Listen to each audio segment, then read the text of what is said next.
So let me ask you a question. We as leaders constantly are struggling or battling with this concept of personal brand and business brand, and how does it evolve, and what is your real responsibility to do that and control it and take advantage of new partnerships or new platforms. And so how do you do this without blowing your brains out or losing focus on your core responsibility, which is running your business? Well, I have someone here today, Michael Cirillo, CEO of Flex Dealer, who is going to help us with this conversation on this episode of You're in Charge, Now What, where we help you become the leader you want to be and the leader your team needs you to be. So, Michael, thank you. But before we talk any more about you, what do you think? What do you think about that concept of evolving your personal brand and how that really interacts with your business?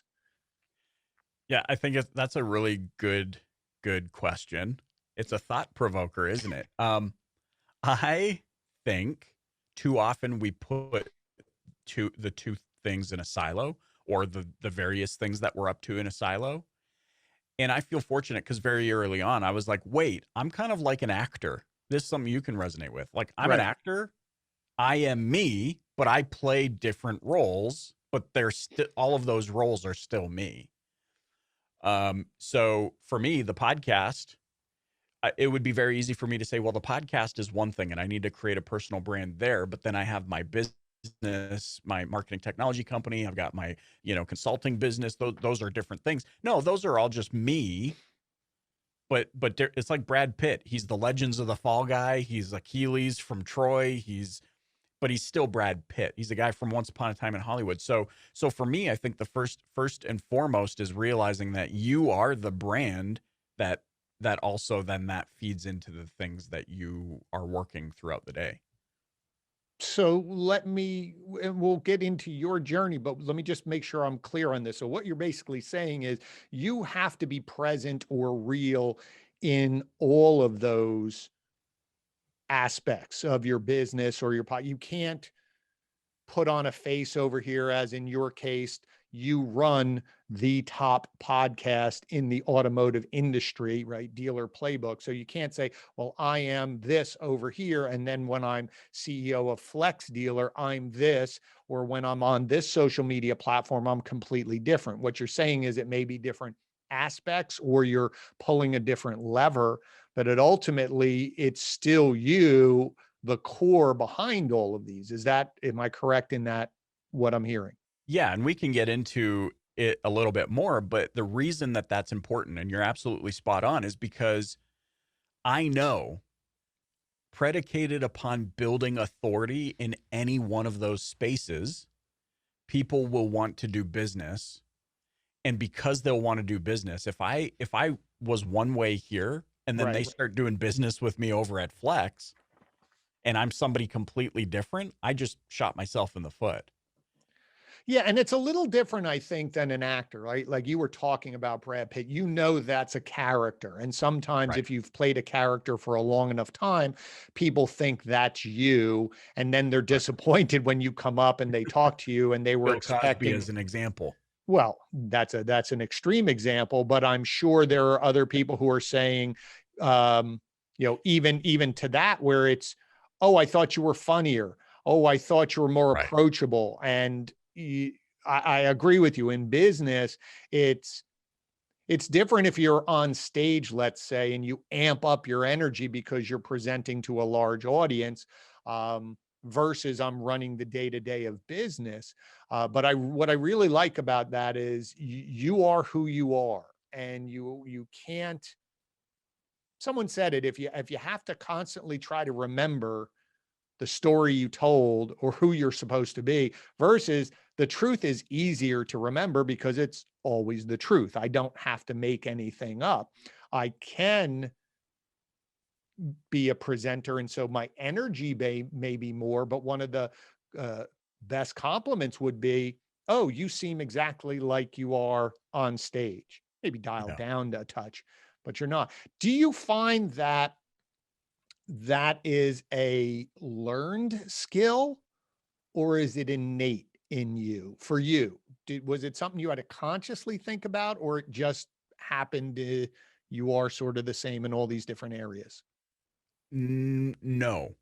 And the reason I say no, it wasn't natural for me is because I think all of us, Glenn, have had an experience in our youth where we probably told a little white lie and then it compounded and we had Right. to keep telling that lie, but then all of a sudden there was somebody over here that knew the truth, and eventually the people we lied to would be brought into proximity with the people that knew the truth, and you'd be in the middle of this conversation of, "Wait, didn't you say that you didn't do that?" And then all of a Right. sudden you're like, "Oh, well, like getting caught in a lie." And I've had that experience before, not in a professional setting or anything like that, but we can all relate, I think, to that. Like, oh man, that compounding lie, and now who did I tell the truth to? Who did I not tell the truth to? Who did I withhold? So we've all had that, I think, and so to a degree, all of us have had to build the muscle of, I guess, what we would just say authenticity, like becoming comfortable with who we are, taking ownership of who we are. Like, this is who I am. You and I have had dinner. Hmm. Your Christmas card is still hanging on my fridge, even though it's March 1st. Right. Well, you know, oh, like I know what I'm gonna get when I sit down with Glenn. The way he's Right. here on the show is exactly who he is when we talk, commuting home is exactly that authenticity. I think we all go through a period in our lives where we're trying to find out who we are. And maybe that comes from mimicking people that we look up to in a way, or or I don't want to say pretending, but acting like something. I mean, I remember we used to watch Bruce Lee movies as a kid, and I Right. would walk around the house for days thinking I was Bruce Lee. Like, so I was like Charlton Heston. I thought I was Moses, you know? Well, let me And ask you, let me so, ask you about that, because you've hit on two things. And I think sometimes people don't connect them or think it's different. One, you've said authenticity, but then you've also said about authority, yeah. right? Do you think that that you can build authority through authenticity? So, and how? Or do you think that some people misunderstand and think authority, if I'm authentic, I, or I have to fake things to be an authority, if that makes sense? If you feel, this is a great question. Oh man. If you feel like you have to fake it, it's because of, in my opinion, there's probably a couple of different factors, maybe more at play. The first is you're not confident in what you've accomplished up to that point. Like, you're discrediting your accomplishments. Imposter syndrome, I think, is something that Right. all of us deal with. Or you're actually just a fake and you're trying to find a quick way to make a result happen for yourself. But I remember my dad used to say all the time, and really my first business mentor, my dad. He's like, Right. people that rise quick fall quick. And I never understood fully, I think, the context of what he was saying, but I think it was just all these people who, it's fraud upon embellished story upon embellished story. I was on the cover of this magazine. No, you weren't. You were mentioned in an article in that magazine, which is still like, own that, Right. but don't put yourself on the cover and try and make people think all of a sudden you're a New York Times bestseller. Like, whatever people do, that's the other path. I I'm I don't know if it's the empath in me though, Glenn. Like, I'm the Mhm. kind of guy, if I watch a movie, like my wife watches these murder documentaries, I I I'd start be to worried. absorb. Is she studying? No, I'm kidding. I don't know, but like I start to absorb the the feelings that that person must have, and then I can't sleep at night. So for me to be here on a public forum, to have produced my podcast for the last 7 years, if there was any part of that that wasn't legit, I would lose sleep at night. I just can't. And so I guess part of the tail end of this is the encouragement that you have accomplished stuff. You have a I call it the bad to the bone list. You do have a bad to the bone list, and you should lean into that so that you're more comfortable building authority on something that's authentic. Well, so let's dig a little deeper there, because so people listening to this, whoever, wherever they are in their journey, Yeah. how do they, I mean, it's how do you build confidence, right? So if we're saying we're evolving and I've done certain things, how would you advise someone to look at their list of accomplishments and be happy with them versus comparing it to someone else? And I think that's where sometimes imposter syndrome comes, is you don't know how to look at your accomplishments and be proud of them. You're Yeah. constantly comparing them.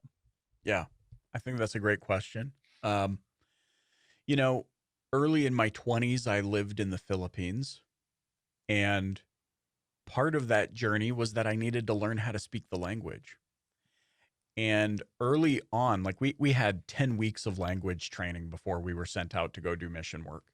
Mhm. And I don't ask me why. There's a point to this, by the way. Don't ask me why, but the moment I entered the mission training center, I forgot how to speak English. I didn't know how to speak the new language, but I was like, what's an adjective? What's a noun? Like, I don't know why. Maybe it was because I was already out of school for 4 or 5 years at this point, and I just wasn't thinking about. But they actually had to put me into this like special ed type language class. And I was the only one out of a group of 24 other missionaries who just seemed to like it. Things seemed to be clicking. So what did I naturally do? To your point, I started comparing. Wow, so and so's way better. They're faster than me. They're better than me. I'm the only one out of 24 that has to go to this special class. Right. However, when I got to the Philippines, I'll never forget this. By the way, the Filipino culture, I love it. It's so open. It's inviting. You walk down the street, and it's almost like you're in a Disney movie to a degree, because everybody's like, "Good morning, hello, hey, hi." You don't walk past somebody and not acknowledge them like the way we do here. We try and, you Right. know, We try to avoid. yeah, no, they're like, "Hi," it's eye contact. "Hey, how are you today?" That sort of thing. I'll never forget my first day, full day in the Philippines. We're walking down the street. This old woman is approaching us. In the Philippines, they call them nanay. Nanay is kind of a respected older person, which I love about that culture. You just like total inherent respect of elders. But she walked past us, and as she walked past us, she said, "Kamusta naman ka dong," which means, "How are you, boy?" Essentially. And I was like, "What in the world did she just say to me? I'm gonna die here." And that further perpetuated this comparison to these. I was like, "Oh, they probably are getting it. They Right. probably came out here. They could speak so much better than me after 10 weeks. They probably understood. They didn't have this experience, blah, blah, blah, blah, blah." Two things. First, I've learned from that experience and multiple other experiences up to this point in my life that things are not what they seem. Right. First. And second, and way too many experiences that I could count of, oh, things are really not what they seem. And I'll just touch on it briefly. All these 8-figure, 9-figure, 11, 12-figure entrepreneurs that you're meeting on Clubhouse these days, and they built their business to $78 zillion in 3 Right. weeks. Hey, we are getting this much context. We're getting the blue dot of context in this Right. ocean of whatever. And so that's one thing. But the second thing is I used that as fuel. I was like, I got to become a master at this language. And so once I got over this whole comparison thing, and I had experiences where those other guys that were doing mission work next to me were Right. like, "We're struggling, man. We're screwed. We're gonna die here." And I was like, "Oh, but okay." I took it personally, and I was like, I'm gonna freaking master this language. And so I used it as fuel to do what is in my control. Because even when we feel like stuff is out of our control, or maybe things are happening to us, there is still so much in your control that you can take ownership of and do something with. So that's why at the end of 2 years in the Philippines, I was able to speak the dialect of Cebuano or Bisaya to a degree that even those that were further ahead of me in the beginning could not. I made it my mission to be able to walk up to that guy, you know, s- thread and needling his fishing nets, and able to have the vocabulary to speak to him about that thing, not just about, say, the Bible or, Right. the common hello, how are you, small talk stuff. I was like, I'm going to become a freaking master of this. And so I think all of us have that in us, but it comes down to one word that I've written down here. It's desire, right? And desire is that one thing I can't really teach. I could maybe encourage you to desire, but you have to have the desire for yourself. I desired to want to learn the language. Yeah, I think Right. that's true. I think what you're saying is that something in you pushed you. There was a reason why. And Yeah. I think as we evolve in our lives or in our business, it's easy to discount. You know, I had a business coach and I would tell them, you know, here's what I'm doing, here's what I'm doing. And she used to just say to me, you don't understand what you take for granted, what you think everybody does, or you don't think is really that impressive. You just go, wow, I just do this.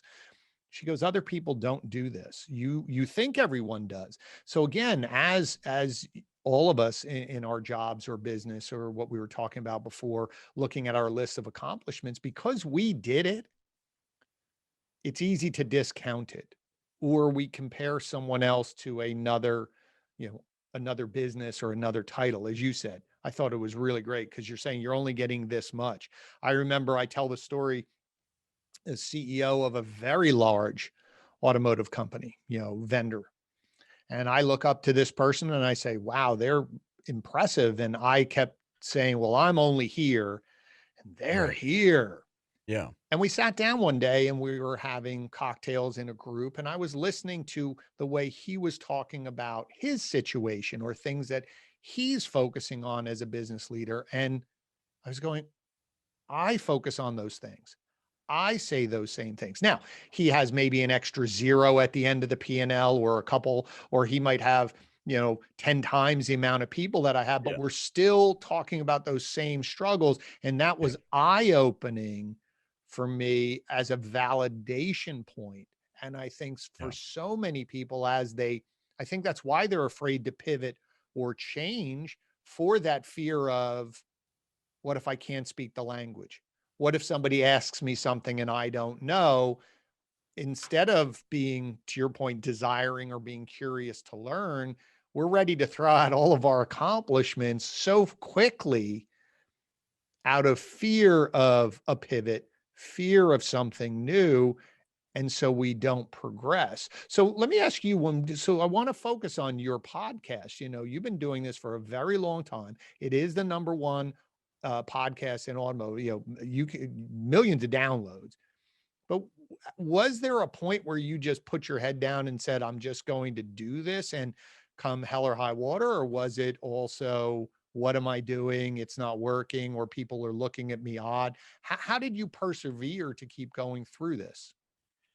Yeah, that's a great question too, and it'll tie it kind of back to your confidence piece. Like, how do we have the confidence to do this? Mhm.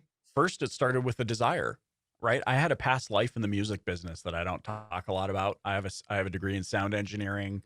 That's why I love the doodads and the Yes. knickknacks and the things. Well, you were my go-to person when I said, I'm going to do this. And you're like, here, I have a list. And you sound so good, by the way. Thank you. Thank you. I got my mic. Um, I'm good.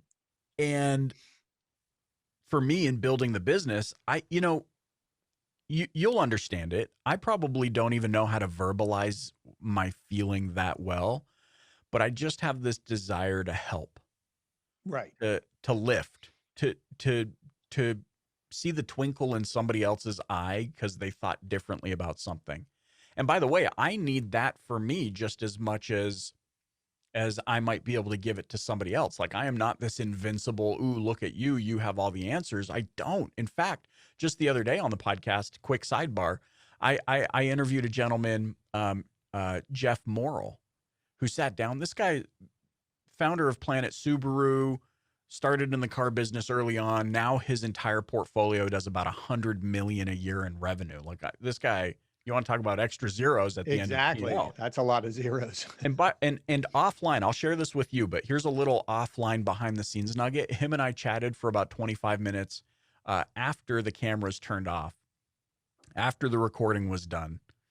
And it was so cool, Glenn, to have somebody that's at that phase in their career Right. where they can almost take on this more philanthropic kind of journey, to look at me and say, maybe you don't have the confidence in you yet, but from where I'm sitting, keep doing what you're doing and you will get to a point just like I did where you'll look and go, whoa, I the abundance is staggering. And I needed that just as much as I kind of pour, but I have this desire to help people. That's why the podcast started. I didn't know. I call it my accidental brand because I don't think I was intentional at all. I don't think it was even on my radar that because I put my voice out there and lined up all these guest interviews that it would turn into what it's turned into. You've been there for this entire time. I had no clue. Right, but do you think about, it's as it? That's an interesting point. And I want you to continue. But what he yeah, said, it's interesting that we need that. Sometimes we don't. I've had my wife say it to me. I wish you saw in the mirror what other people see right, when you walk in the room. right. And it's amazing how quickly we are. Or it goes to the opposite extreme. There are people who they just are they're uber confident, and you look at them and say, wow, how did you get there? But that's great for you, because I agree but it's interesting. You started this whole vehicle. You didn't say, I'm going to start a podcast. You said your desire was, how can I help? And then it was a natural flow from some of your tool set to say, well, a podcast would be an interesting way to help people. Yeah. And I can do that versus being pre-planned. So I like that concept of accidental. It's Yeah. just you found the right vehicle for your desire. Yeah. And it's not going to be the right vehicle for somebody. And that's the Mhm. point too. That's the challenge with comparing. People might go, oh, well, Cirillo's got the dealer playbook and it's dominated this space. I want to do what Cirillo's doing. But maybe you're not being honest with yourself and you don't actually want to do what I'm doing. Maybe that doesn't align with something in your life, or maybe you don't actually have the desire to figure this stuff out, or like whatever it is. But ultimately, the reason I brought up that story with Jeff Morrill and how that correlates back to why did I start the podcast, because the same way that Jeff felt made me feel or helped me feel, Mhm. I love helping facilitate other people feeling that way. Right. And so I started the podcast, but because I started it with that intention, I was not looking at stats. I could care less. Did I get notifications? Yeah. Hey, congratulations, you're new and noteworthy on iTunes. So yes, I saw those things, but I didn't know what people go, well, how many downloads do you need to do? I don't know. That wasn't my focus. My focus Right. was, how can I bring something that feels a little bit more produced at the level I enjoy? By the way, I can't listen to my first, Oh, 400 I know. episodes. Trust Not me. because of the guests, because I'm like, oh, I've learned so much since episode 20 or whatever. Right.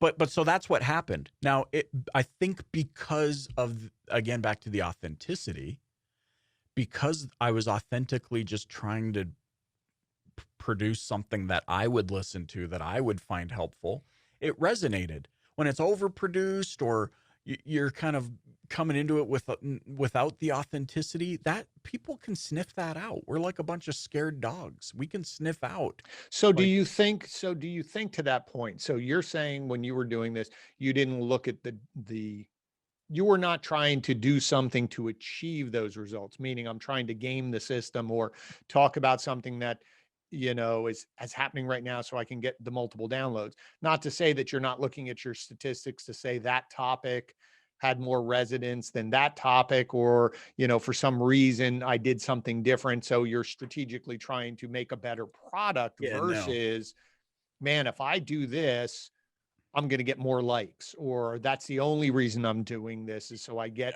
Yeah. that No, whatever no, no. that attention is I'm looking for, versus having that core of desire.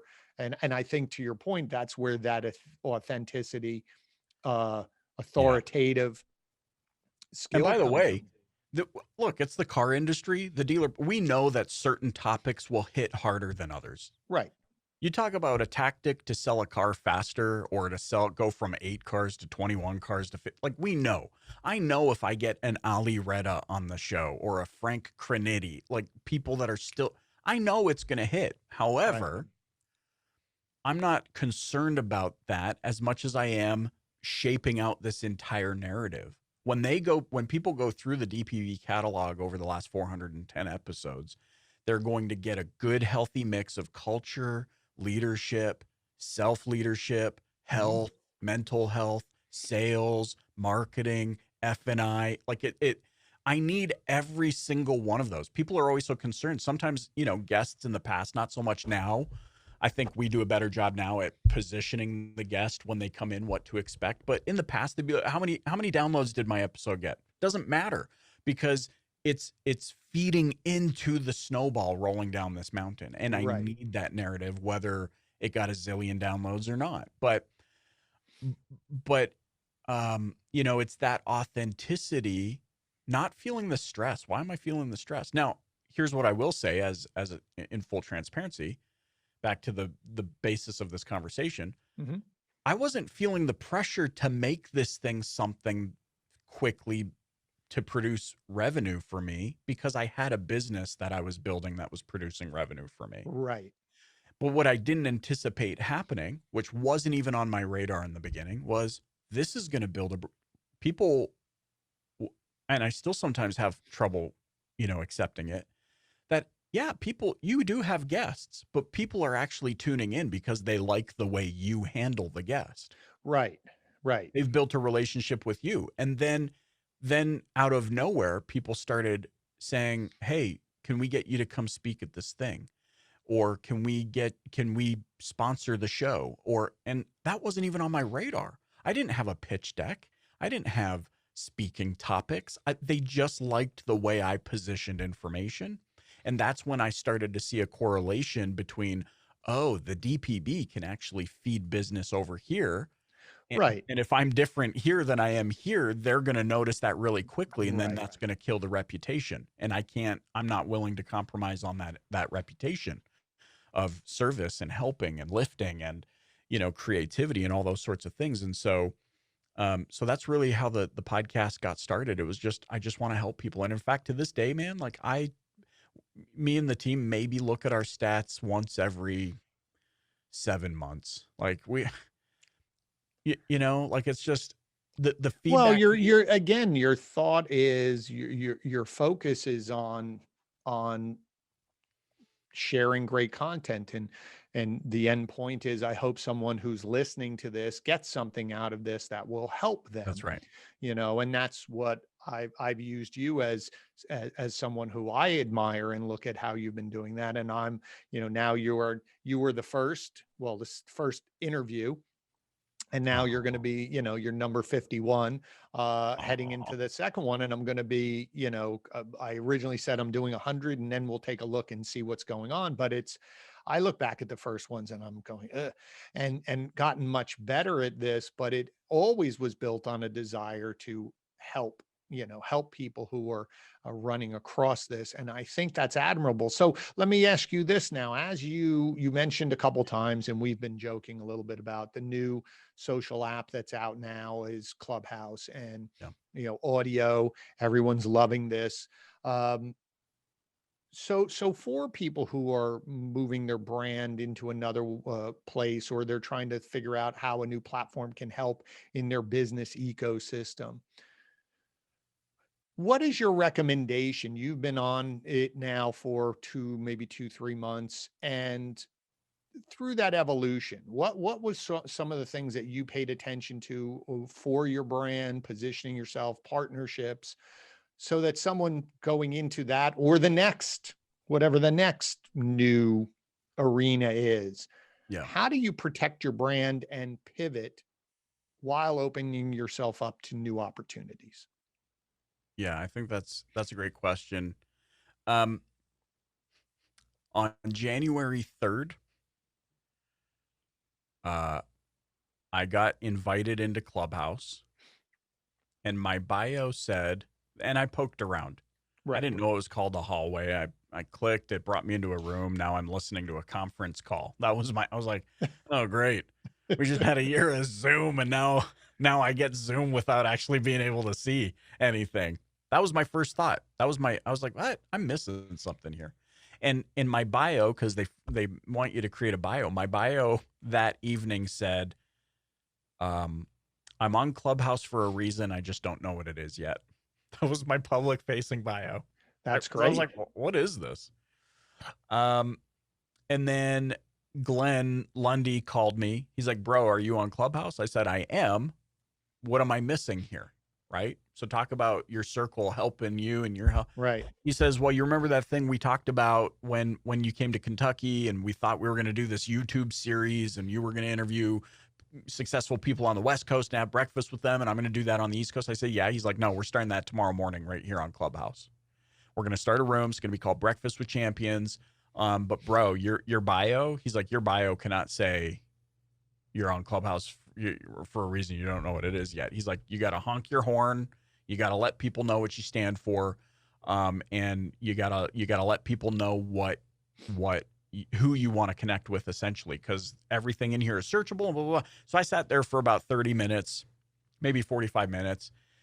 And I was like, okay. So I just looked around at some of the bios that I liked and I formatted my bio, but then I started to revisit it and I injected some more of it. Like, I'm a God believer, so I inject some of that in there because for me, it's not just about automotive. Why does everything have to be about automotive every time? There's so Right. many facets to my life. I go to church on Sunday.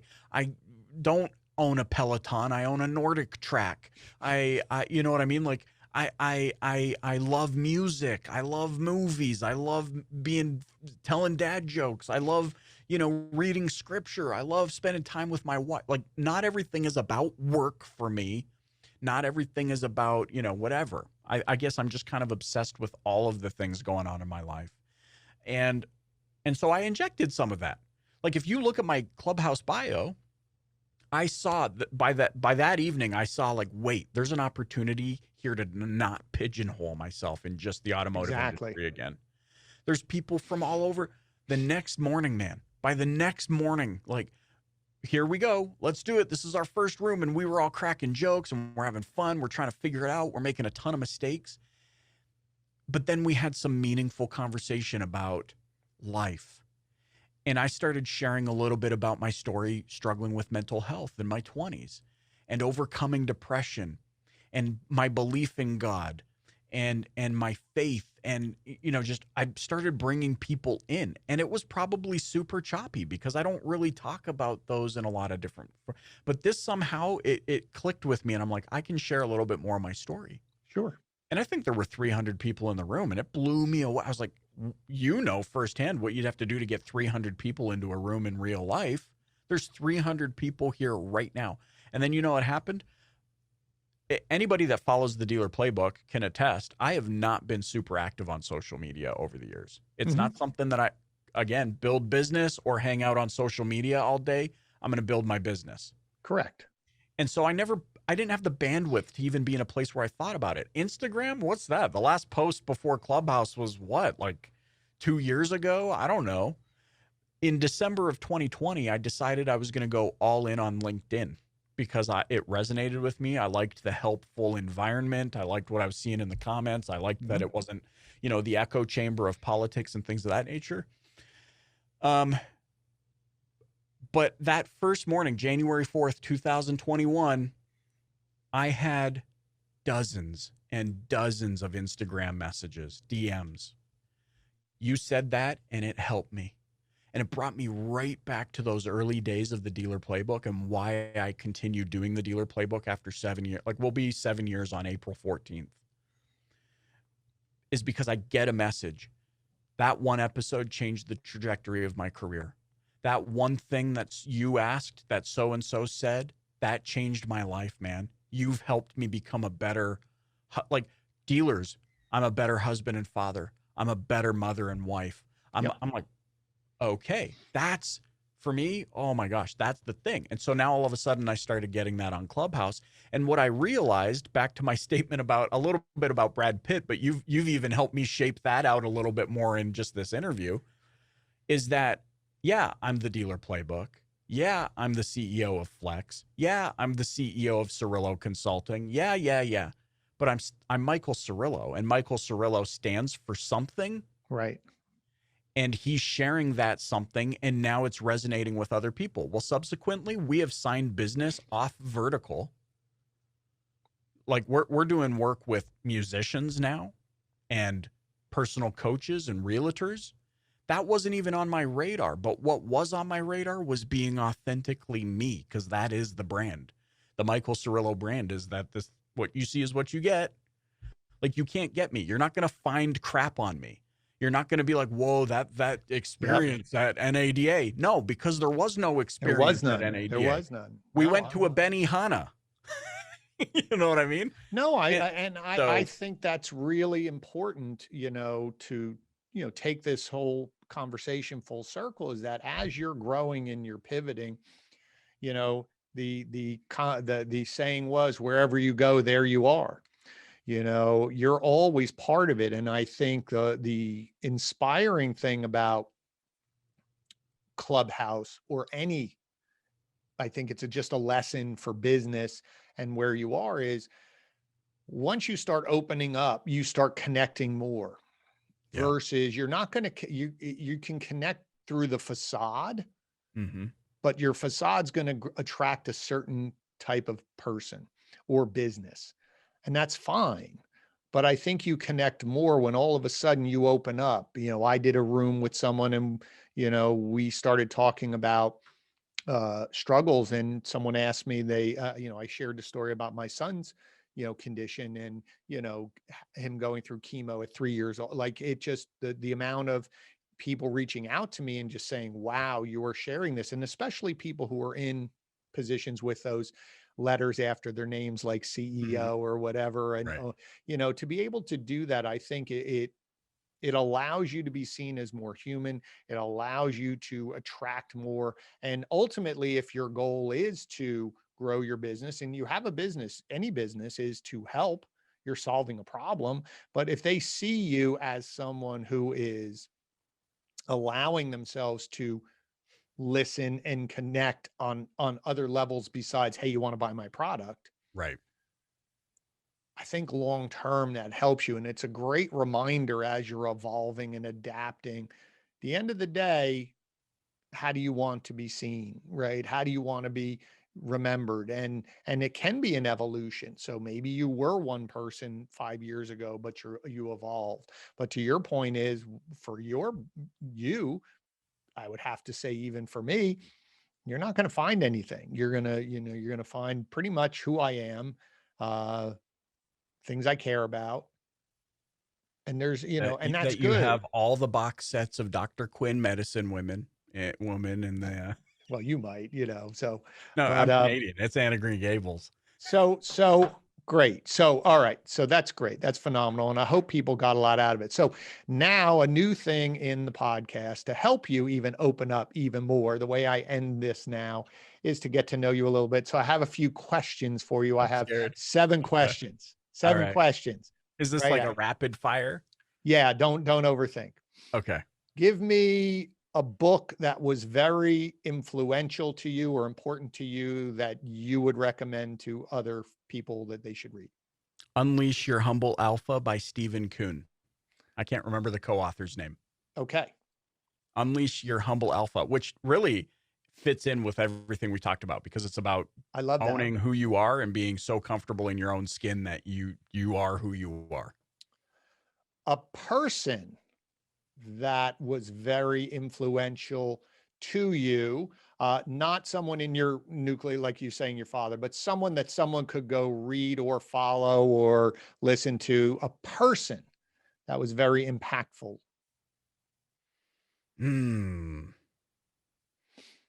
Man, that's not in my circle of influence right now, No, I mean that somebody or in could my go, no, sphere. somebody could listen to, but it's not, well, it was my father. No one can go read or meet your father. Maybe they can meet your father. I was thinking, someone who they could go find on YouTube or read a book or read an article, someone that you would say, you should follow this person. Oh my gosh. Um, I see, like, I wish you could see what's on the inside of my eyelids right now, because there's just names spilling. Um, Don't overthink, pick one. well, I was gonna say it's my best friend, but you can't. He's not really super public online. But he's the Say one it. that's Who's his name? his name's Dan Collingridge.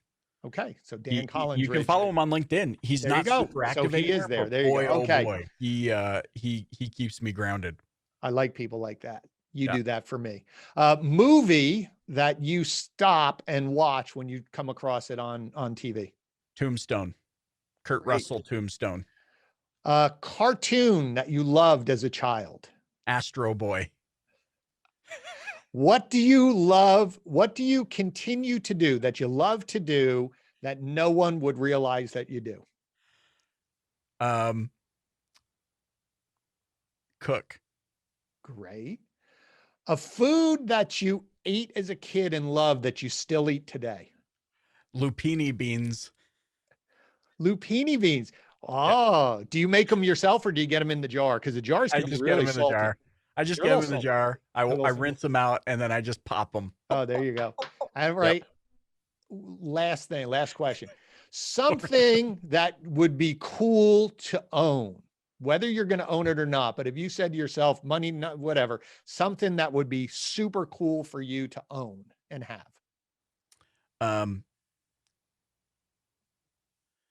Gosh, something that would be cool to own and have.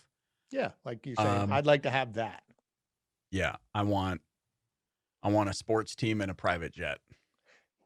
Nice. With the logo on the outside. Yeah. All right. Maybe not. But I also want that big house on the hill that nobody knows who lives there. And then you just see the Amazon drones flying in and out delivering me stuff.